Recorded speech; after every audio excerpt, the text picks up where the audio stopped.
बिस्मिल्लाहिर्रहमानिर्रहीम। अस्सलाम वालेकुम students, welcome to CBEL concept based education learning YouTube channel. मैं हमाद अहमद आपका ट्यूटर। आज के इस लेक्चर में हम बात करेंगे बीकॉम पार्ट 2 की और इसका सब्जेक्ट है कॉस्ट अकाउंटिंग। तो स्टूडेंट्स, हम कॉस्ट अकाउंटिंग का न्यू चैप्टर स्टार्ट करेंगे। That chapter is FOH। ये आपका चैप्टर नंबर 10 है।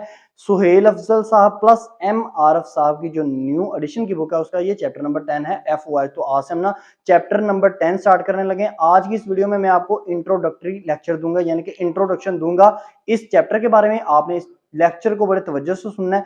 ये लेक्चर अगर आपको समझ में आ गया ना, आधा भी समझ में आ गया, तो याद रखिएगा चैप्टर करने में आपको बड़ी इजीनेस होगी। तो स्टूडेंट्स, वीडियो को शुरू करने से पहले आप स्टूडेंट्स से ये रिक्वेस्ट है, चैनल को सब्सक्राइब करें, वीडियोस को लाइक करें और इन वीडियोस को ज्यादा से ज्यादा अपने फ्रेंड्स में भी शेयर कीजिएगा ताकि आपके साथ साथ उनका भी बेनिफिट हो जाए। तो स्टूडेंट्स, हमारा चैप्टर क्या है? चैप्टर नंबर 10 है हमारा FOH। FOH इस चैप्टर में आप पढ़ोगे क्या? मैंने आपको कहा था कॉस्ट अकाउंटिंग का, जब भी आप कॉस्ट अकाउंटिंग की बुक पढ़ोगे ना, उसमें आपने हमेशा जो भी टॉपिक पढ़ना है ना, मटेरियल से रिलेटेड टॉपिक पढ़ना है। कि यानी कि कंपनी के अंदर मटेरियल आ रहा है, यूज कितना हो रहा है, कितना बाकी बच रहा है, मटेरियल से हम क्या क्या फिनिश गुड प्रिपेयर करते हैं। तो FOH का मतलब होता है factory overhead. Factory overhead means वो खर्चे, वो ओवरहेड, ओवरहेड मींस खर्चे जो फैक्ट्री के अंदर ड्यूरिंग प्रोडक्शन आते हैं। मिसाल के तौर पर क्या खर्चे आते हैं? जैसे बिजली का बिल आ गया, कोई छोटा मोटा खर्चा और आ गया, कटिंग में, कटिंग करने के लिए आपको कोई मशीन चाहिए, उसमें खर्चा आ गया, या आपका गैस का बिल आ गया, ये खर्चा। यानी कि जो भी फैक्ट्री के अंदर छोटे मोटे खर्चे हैं ना, वो FOH कहलाते हैं। तो इस चैप्टर के अंदर आप क्या पढ़ोगे? आप ये पढ़ोगे कि देखो कंपनी के पास कोई भी ऑर्डर आता है, कंपनी के पास ऑर्डर आता है तो कंपनी को पहले से पता होना चाहिए कि मेरे एक्चुअल में FOH कितने होंगे। यानी कि कंपनी, फर्ज करो कंपनी के पास एक ऑर्डर आया कि कंपनी ने ना 50,000 यूनिट यानी कि 50,000 चीजें बनानी है। तो कंपनी का जो मैनेजर है ना, वो कॉस्ट अकाउंटेंट से ये पूछता है कि अच्छा ये बताओ, ये 50,000 चीजें बनाने के लिए मेरे फैक्ट्री ओवरहेड कितने लगेंगे। तो अभी प्रोडक्शन स्टार्ट नहीं हुई, तो अभी वो क्या बताएगा? वो कहेगा सर देखिए, मैंने प्रीवियस भी काम किया आपकी कंपनी में, तो हमने यही सोचा कि आपके जो खर्चे लगते हैं ना, वो आपके खर्चे लगेंगे 2 लाख के। सर हमारे खर्चे लग जाएंगे ये 50,000 चीजें बनाने को। अब आप स्टूडेंट्स को एक बात का पता होना चाहिए, खर्चे हमेशा दो किस्म के होते हैं। एक होता है फिक्स FOH, फिक्स खर्चा जो कि लगना ही लगना है। एक होता है वेरिएबल FOH, जो लग भी सकता है और जो नहीं भी लग सकता। तो टोटल मिलाकर उसने कहा सर 2 लाख के खर्चे आएंगे। अब उसने कहा अच्छा ये बताओ, 2 लाख के तो खर्चे तुम कह रहे हो आएंगे, ये 50,000 चीजें बनाते वक्त, ये बताओ प्रोडक्शन कितने आवर काम करना है, लेबर ने कितने घंटे काम करना है। तो उसने कहा सर लेबर ना हर रोज लेबर काम करेगी 15,000 घंटे, 15,000 आवर लेबर काम करेगी। तो सर हम ना ये जो प्रोडक्शन है ना 50,000 यूनिट की, ये हम कंप्लीट कर लेंगे। अब ये क्यों, वो पहले प्रोडक्शन से पहले वो क्यों कॉस्ट अकाउंटेंट से मैनेजर ये सब काम पूछ रहा है? FOH क्यों पूछ रहा है और ये क्यों पूछ रहा है कि ये बताओ कि लेबर कितने घंटे काम करेगी? वो इस वजह से पूछ रहा है क्योंकि उसने लेबर को घंटे, जितने घंटे काम कर रहा है उसकी सैलरी पे करनी है। उसने ना ये देखना है कि FOH जो 2 लाख के फिक्स और वेरिएबल को मिलाकर हुए हैं, इसके लिए मुझे पैसा साइड पे उसने करना है कि मैं ना खर्चों के लिए पैसा साइड पे पहले से रखूं, ताकि इस पैसे को ना मैं किसी और जगह पर इन्वेस्ट ना करूं। ये मैनेजर चीज सोच रहा है। लेकिन एक्चुअल में कितना घंटे काम होंगे, एक्चुअल में FOH कितने लगेंगे, ये याद रखिएगा कभी एग्जैक्ट नहीं बता सकता कॉस्ट अकाउंटेंट। क्यों? वो बिल्कुल करीब करीब बताएगा, अप्रोक्सीमेटली करीब करीब बताएगा। या तो FOH ज्यादा लग सकते हैं टोटल मिलाकर, या FOH कम लग सकते हैं ये वैल्यू से जो उसने अज्यूम की हुई है पहले से मैनेजर ने, या मैनेजर को जो कॉस्ट अकाउंटेंट ने बताई है। और जो 15,000 घंटे, क्या पता कंपनी के जो वर्कर्स हैं वो 20,000 घंटे काम करें। तो कहने का मतलब ये है कि FOH का ये जो आप चैप्टर पढ़ रहे हो, इसमें कॉस्ट अकाउंटेंट मैनेजर को दो काम ही बताता है। वो कहता है एक्चुअल में हमारे खर्चे इतने होंगे और लेबर इतने घंटे काम, सॉरी मतलब जो हम अज्यूम कर रहे हैं, एस्टिमेट जो हम लगा रहे हैं, एस्टिमेशन मेरे मेरे अंदाजे के मुताबिक ना सर, हमारे जो FOH हैं वो 2 लाख लगेंगे, वर्कर काम करेंगे 15,000। अब एक्चुअल में जब वो वर्किंग करते हैं तो कितने एफओएच लगते हैं और कितने घंटे काम करता है वो एक्चुअल डाटा आ जाता है। फर्ज करो एक्चुअल में ना जो एफओएच लगे वो लगे 3 लाख के एफओएच लगे, लेकिन जो थे घंटे काम करना था वो 15,000 घंटे की बजाय 10,000 घंटे काम किया वर्कर्स ने। अब यहां पर हमेशा ये जो चीज आई है 3 लाख और 10,000, ये एक्चुअल डाटा है जब उन्होंने प्रोडक्शन कर लिया। अब आप कहोगे कि फिर अंदाजा लगाने की जरूरत क्या थी? अंदाजा लगाने की जरूरत थी 10,000 आवर कंपनी के मजदूरों ने काम किया एक्चुअल में, लेकिन सोचा था 15,000 घंटे काम करेगी। 15,000 घंटे के मुताबिक कंपनी ने अपने वर्कर्स को सैलरी देनी थी, लेकिन 10,000 घंटे काम हुआ तो कंपनी ने कहा ठीक है, हमने 15,000 को सोचकर हमने पैसे निकाले थे, चलो 10,000 काम हुआ, हमारे अंदाजे तो थोड़ा कम उन्होंने घंटे काम किया, चलो हम इनको सैलरी दे देते हैं। यानी कि कंपनी को ना साइड से पैसा उठाने की मजीद जरूरत नहीं पड़ेगी, वो पहले से एस्टिमेट इस वजह से लगाते हैं। जैसे मिसाल के तौर पर आपको एक जेन्युइन सी एग्जांपल देता हूं, आप अगर घर बिल्ड करने लगो, 2 स्टोरी घर बिल्ड करने लगो या आप डबल स्टोरी घर बिल्ड करने लगो, तो स्टूडेंट्स हमेशा आप पहले कैलकुलेशन करते हो, घर वाले सारे बैठ कर ना कैलकुलेशन करते हैं कि हमारे खर्चे इतने लगेंगे, इतने की सीमेंट आ जाएगा, इतने की ईंटें आ जाएगी, इतना बजरी लग जाएगी, इतना हम सरिया डाल देंगे, यानी कि ओवरऑल हमारा जो घर तमीर होने में ना हमारा 15 लाख रुपया लग सकता है एक स्टोरी तमीर करते वक्त, ठीक है। लेकिन अब ये 15 लाख रुपया उन्होंने ओवरऑल खर्चा बताया है, अपने जहन में सोचा है, लेकिन क्या पता एक्चुअल में वो 20 लाख की एक स्टोरी बने या एक्चुअल में वो 12 लाख की एक स्टोरी बने। ये डिपेंड किसके ऊपर करता है? एक्चुअल वर्किंग के ऊपर करता है। लेकिन वो मिनिमम 15 लाख रुपया तो अपने साइड पे रखेंगे ही रखेंगे। बाकी अगर फर्ज करो 15 लाख के अलावा जो पैसे हैं ना वो किसी और काम में भी यूज कर सकते हैं। तो ये है एफओएच के चैप्टर का कंप्लीट मीनिंग। अब देखिएगा, अब आप स्टूडेंट्स को पता है एक्चुअल में जो काम होता है वो सोचे हुए काम से कम भी हो सकता है तो ज्यादा भी हो सकता है। तो इस चैप्टर में आपको 3 चीजें निकालनी पड़ेंगी, ये मस्ट याद रखिएगा। इस चैप्टर में जो सबसे ज्यादा मेन टॉपिक है ना सुहेल अफजल साहब प्लस एमआरएफ की बुक में, वो है वेरिएंस एनालिसिस, जो क्वेश्चन नंबर 10.17 से स्टार्ट होता है। तो सबसे पहले कोई स्टूडेंट इस क्वेश्चन में वो क्या निकालने को कहेगा? वो आपको कहेगा under over applied, under over applied FOH, एक चीज ये। नंबर 2 वो कहेगा स्पेंडिंग, स्पेंडिंग वेरिएंस। नंबर 3 वो चीज आपको कहेगा आइडियल कैपेसिटी वेरिएंस। इन तीनों के वो नाम डिफरेंट डिफरेंट भी यूज करता है। जैसे मैं मिसाल के तौर पर आपको कहता हूं अंडर ओवर अप्लाइड को वो कह सकता है ओवरऑल ओवरऑल एफओएच या टोटल एफओएच, या आपको कह सकता है स्पेंडिंग वेरिएंस को वो बजटेड वेरिएंस भी कह सकता है, आइडियल कैपेसिटी वेरिएंस को खाली कैपेसिटी वेरिएंस, और वॉल्यूम वेरिएंस भी वो कह सकता है। अब ये तीनों चीजें इस कॉन्सेप्ट के ऊपर ना लागू होती हैं। वो कैसे? अंडर ओवर अप्लाइड का क्या मतलब है कि अंडर ओवर अप्लाइड का ये मतलब है कि कंपनी ये जब एक्चुअल में वर्किंग कर लेगी ना कंपनी, तो कंपनी ये एस्टिमेट लगाएगी कि हमने जो सोचा हुआ था कि हमारे खर्चे लगेंगे वो क्या एक्चुअल खर्चे लगने से कम लगे कि ज्यादा लगे। तो फर्ज कर लें कंपनी ने सोचा हुआ था मेरे वाली एग्जांपल में 2 लाख के खर्चे लगेंगे, एफओएच मींस खर्चे लगेंगे फिक्स्ड और वेरिएबल मिलाकर। अब फिक्स और वेरिएबल क्या होता है अभी बताता हूं, देखिए। और लेकिन लगे 3 लाख के, तो इसका मतलब है कंपनी के जो अप्लाइड एफओएच थे, कंपनी के एक्चुअल में लगे 3 लाख के खर्चे, लेकिन कंपनी ने सोचे थे 2 लाख के। तो यहां पर मुझे बताएं कंपनी ने अंडर सोचा, अंडर अप्लाइड एफओएच सोचे। अप्लाइड का मतलब होता है वो जो कंपनी ने सोचे थे, ठीक है ना। तो क्या कंपनी ने अंडर सोचे या ओवर सोचे? कंपनी ने अंडर सोचे, लगे 3 लाख लेकिन अंदाजा लगाया था 2 लाख एफओएच का। तो यहां पर आप क्या करोगे, जब भी अंडर ओवर अप्लाइड वो निकालने को कहेगा, अच्छा वो कहेगा, ये 3 रिक्वायरमेंट्स ऐसी हैं जो वो पूछेगा ही पूछेगा लाजमी। तो स्टूडेंट्स जब भी अंडर ओवर अप्लाइड निकालना ना, तो आप क्या लिखोगे, यहां पर लिखोगे under over applied FOH.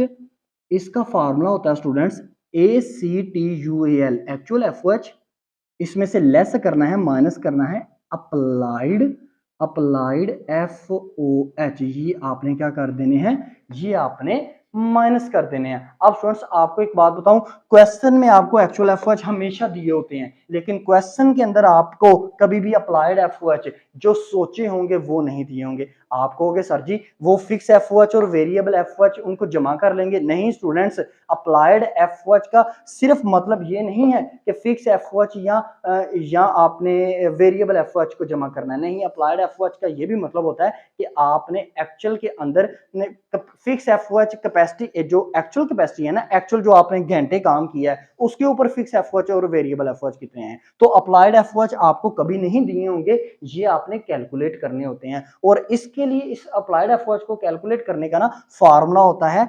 Applied FOH को निकालने का फार्मूला है capacity attain multiply by FOH absorption rate या एफओएच अप्लाइड रेट। ये दोनों नाम सेम ही हैं, ठीक है ना स्टूडेंट्स। तो ये फार्मूले की मदद से आप अप्लाइड एफओएच निकालोगे। अगर अप्लाइड एफओएच ज्यादा निकले तो ओवर अप्लाइड हो गया, अगर applied FOH as compare to actual FOH से कम निकले तो अंडर अप्लाइड हो गया। तो ये पहला, ये वो देखेंगे कि हमने जो सोचे हैं एफओएच वो ज्यादा सोचे कि कम सोचे। दूसरी चीज जो आप निकालते हो वो है स्पेंडिंग वेरिएंस। स्पेंड का मतलब होता है खर्च करना, आपके खर्चे में कितना फर्क आया। देखो फर्ज करो मैंने 2 लाख सोचा था मेरे एफओएच लगेंगे, अब मेरे 2 लाख खर्चे सोचे थे, लेकिन 2 लाख सोचे हैं तो मैं बजट कितना रखूंगा, 2 लाख का ही रखूंगा ना। तो इसका मतलब है एक्चुअल में मेरे एफओएच लगे 3 लाख के, लेकिन मैंने बजट रखा हुआ था 2 लाख का। तो मेरे बजट में फर्क आया, यानी कि मेरे पैसों में फर्क आया। तो पैसों में कितना फर्क आया, जब आपका अंदाजा गलत हुआ तो आपके पैसों में भी फर्क आएगा। तो पैसे में ज्यादा फर्क आया, कम फर्क आया, इसको कहते हैं स्पेंडिंग वेरिएंस। तो स्पेंडिंग वेरिएंस निकालने के लिए फार्मूला होता है, आप लिखेंगे स्पेंडिंग वेरिएंस, ये लाजमी रिक्वायरमेंट आपसे करता है।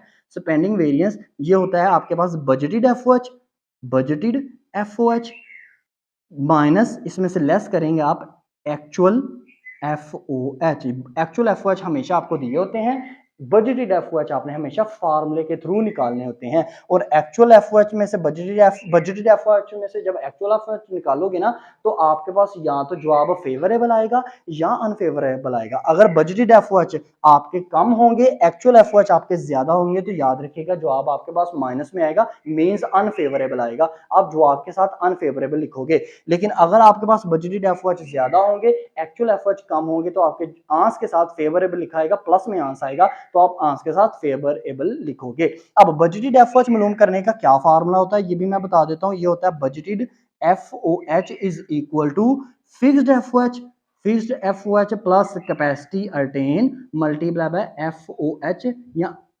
Variable FOH rate. ठीक है स्टूडेंट्स, इस फार्मूले की मदद से आप बजटेड एफओएच मालूम करते हो।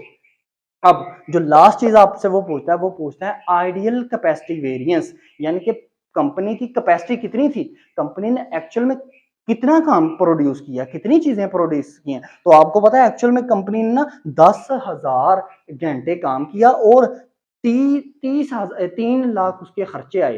तो आप क्या करो, आप अप्लाइड एफओएच में से एक्चुअल एफओएच निकाल दो, तो आपको पता चल जाएगा कि कंपनी ने एक्चुअल में कितनी, कंपनी की कैपेसिटी थी, कंपनी बना कितनी चीजें सकती थी, तो कंपनी ने बनाई कितनी। आया कि कंपनी की कैपेसिटी थी 2 लाख बनाने की, तो कंपनी ने 2 लाख से कम बनाई या 2 लाख से ज्यादा बनाई। तो इसको कहते हैं कैपेसिटी में फर्क आना। वेरिएंस का मतलब होता है फर्क आना। तो आइडियल कैपेसिटी वेरिएंस कैपेसिटी में कितना फर्क आया, क्योंकि जब बजट में फर्क आ गया तो याद रखिएगा जब पैसे में फर्क आ गया तो कैपेसिटी में भी तो फर्क आएगा ही ना। तो उसके लिए फार्मूला होगा आइडियल कैपेसिटी वेरिएंस। इसका फार्मूला होता है अप्लाइड एफओएच, यानी कि आपने सोचे कितने थे, इसमें से लेस कर लो एक्चुअल एफओएच। तो आप स्टूडेंट्स को ये पता होना चाहिए एक्चुअल एफओएच हमेशा दिए होंगे क्वेश्चन में, अप्लाइड एफओएच आपने अंडर ओवर अप्लाइड से निकाले होंगे, तो उसमें अप्लाइड एफओएच पुट कर दिएगा। अगर अप्लाइड एफओएच ज्यादा हुए, एक्चुअल एफओएच कम हुए, तो याद रखिएगा जवाब आपका पॉजिटिव में आएगा, मींस फेवरेबल आएगा, आप जवाब के साथ फेवरेबल लिखोगे।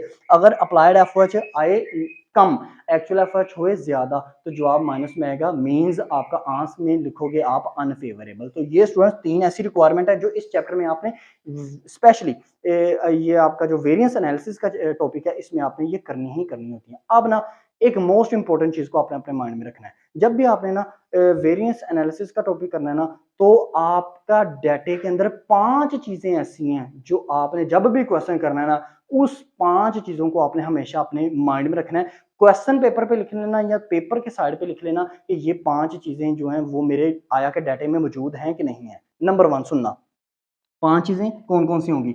नंबर 1 आपके पास होगी estimated data. Estimated data means वो डाटा जो कंपनी ने सोचा हुआ है, ठीक है। इसके अंदर होंगी 3 चीजें। 5 चीजों को ना मैंने 3 को अलहदा कर दिया, 2 को अलहदा कर दिया। एस्टिमेटेड डाटा वो डाटा जो कंपनी ने सोचा हुआ है, अंदाजा लगाया। इसमें होगा एस्टिमेटेड कैपेसिटी, दूसरा फिक्स्ड एफओएच, तीसरा वेरिएबल एफओएच। ये 3 चीजें ऐसी हैं जो आपने अपने क्वेश्चन के अंदर देखनी है, मस्ट देखनी है, ये मौजूद हैं कि नहीं मौजूद है। क्या दोबारा से बोल देता हूं, estimated capacity, fixed FOH, variable FOH. Fixed FOH का दूसरा नेम कोई भी नहीं होता, वेरिएबल एफओएच का भी दूसरा नाम कोई भी नहीं होता, लेकिन एस्टिमेटेड कैपेसिटी को ना नॉर्मल कैपेसिटी भी कहते हैं, नॉर्मल वॉल्यूम भी कहते हैं, बजटेड कैपेसिटी भी कहते हैं, ठीक है ना स्टूडेंट्स। तो एस्टिमेटेड कैपेसिटी जैसे मैंने अंदाजा लगाया, एस्टिमेटेड जी कंपनी जो है ना, कंपनी का कितना कैपेसिटी कितनी है, कितने यूनिट बनाने की कंपनी की कैपेसिटी है, वो जी 50,000 कंपनी ने यूनिट बनानी है, ठीक है ना।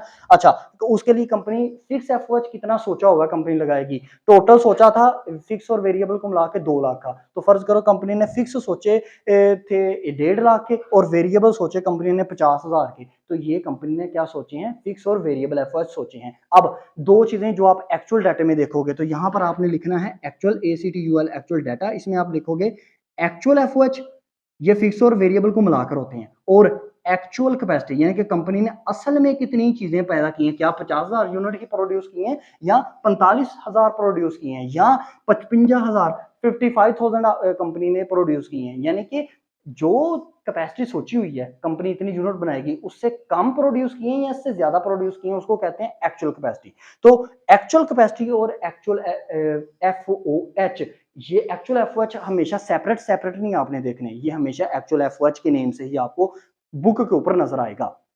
ये 5 चीजें ऐसी हैं जो आपने ढूंढनी है अपने क्वेश्चन के अंदर, ठीक है।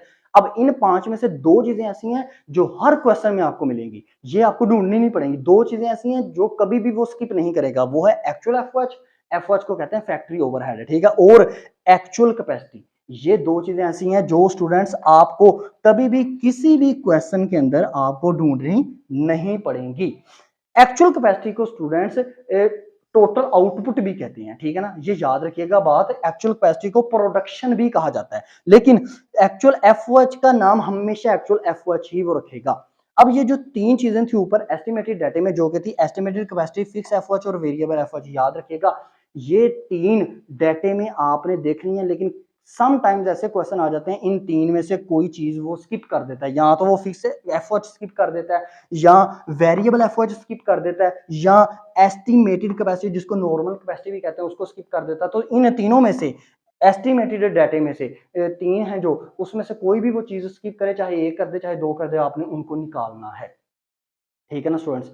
तो ये क्या है, ये 5 चीजें ऐसी हैं, मेरे ख्याल से अगर कोई स्टूडेंट्स इन 5 चीजों को माइंड में रखता है और क्वेश्चन में ये 5 चीजें ढूंढता है ना, तो कभी भी उसको वेरिएंस एनालिसिस का ये टॉपिक भूले और उसको आए ना, ये हो नहीं सकता, ठीक है। 5 में से 2 चीजें मैं आपको कह रहा हूं वो मस्ट आपको आएंगी, एक्चुअल एफओएच और एक्चुअल कैपेसिटी, ये मस्ट है जो आपको मिलेगी ही मिलेगी। लेकिन ये जो 3 चीजें हैं estimated capacity, fix FOH, variable FOH, ये हो भी सकते हैं, इन तीनों में से कोई एक भी स्किप कर सकता है या कोई 2 भी स्किप कर सकता है।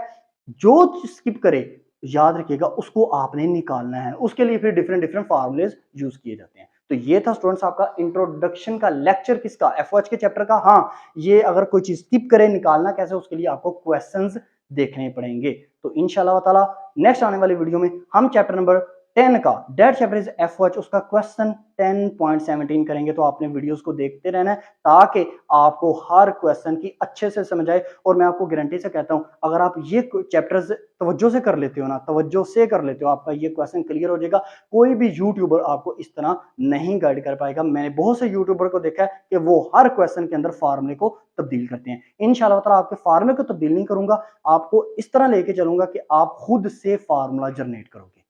आई होप सो आपको ये वीडियो अच्छी लगी होगी। वीडियो अच्छी लगी तो लाइक कीजिएगा, चैनल को सब्सक्राइब करें। अब तक लेते रहिए, अपना ख्याल रखें, अपने इस यूट्यूब चैनल का भी। अल्लाह हाफिज़।